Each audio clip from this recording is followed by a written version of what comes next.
Hey everyone, Jonny Roven here, Los Angeles personal injury attorney.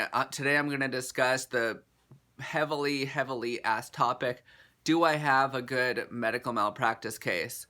So this is something that I'm asked very frequently. Many people come up to me asking about their medical malpractice case. I've handled many malpractice cases, and so it's often a very difficult question to answer. Medical malpractice is obviously something very different than car accident cases. So for example, in a car accident case, you might be stopped at a red light and someone just hits into you and the liability is clear. Your neck flips back and you're starting to feel the neck and back pain. The injuries are clear. The injuries clearly were caused by the accident. That is not the case in medical malpractice. In medical malpractice, we have many hurdles that you have to overcome in order to prove a case, which is why many attorneys do not take on medical malpractice cases.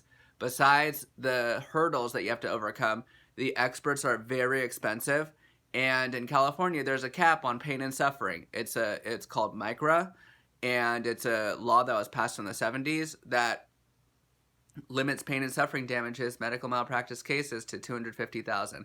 So whether you have, a laceration or a doctor leaves a blade inside of you or a loved one dies as a result of medical negligence, the law in California, very draconian, limits pain and suffering at $250,000.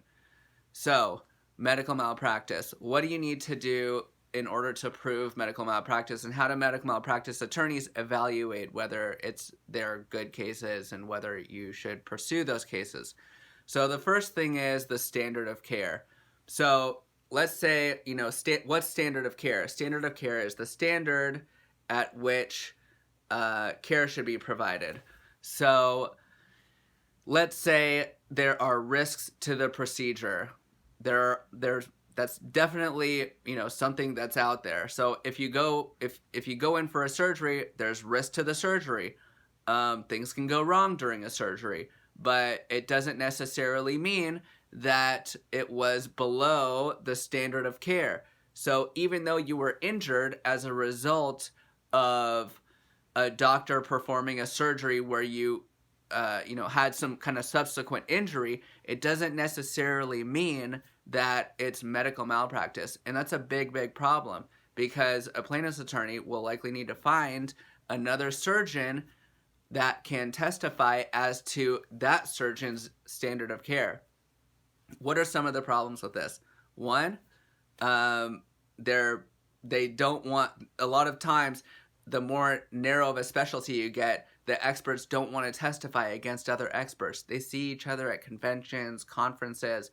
It's a very small world. I mean, try and find, a pediatric neurosurgeon to testify against another one. It's going to be a difficult thing to do.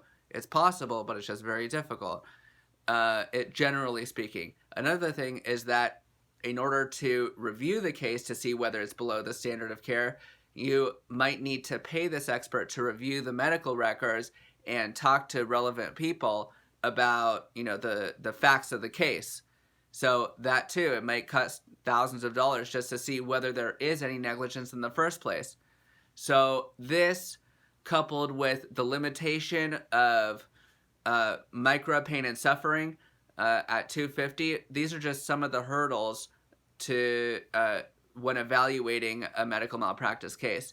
So people will ask me, do I have a good case? Do I have a good case?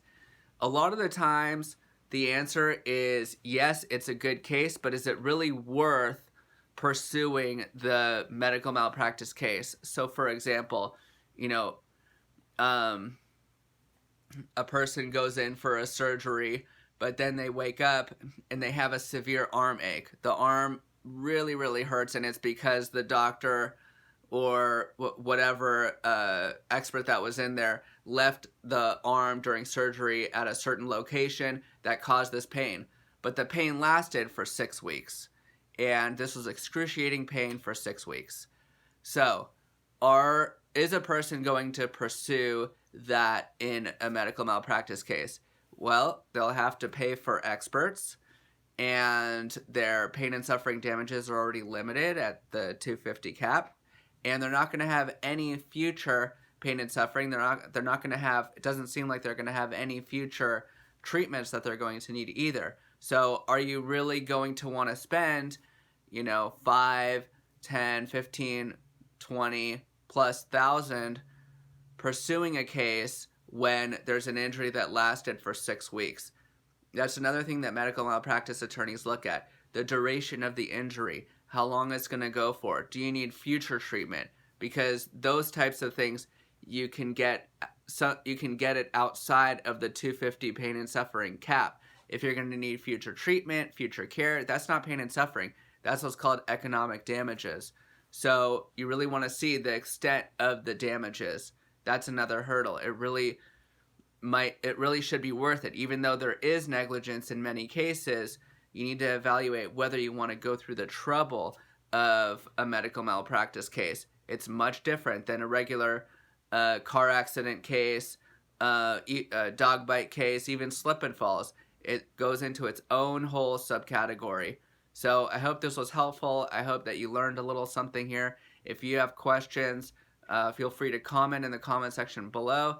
And I will look forward to seeing you guys next time.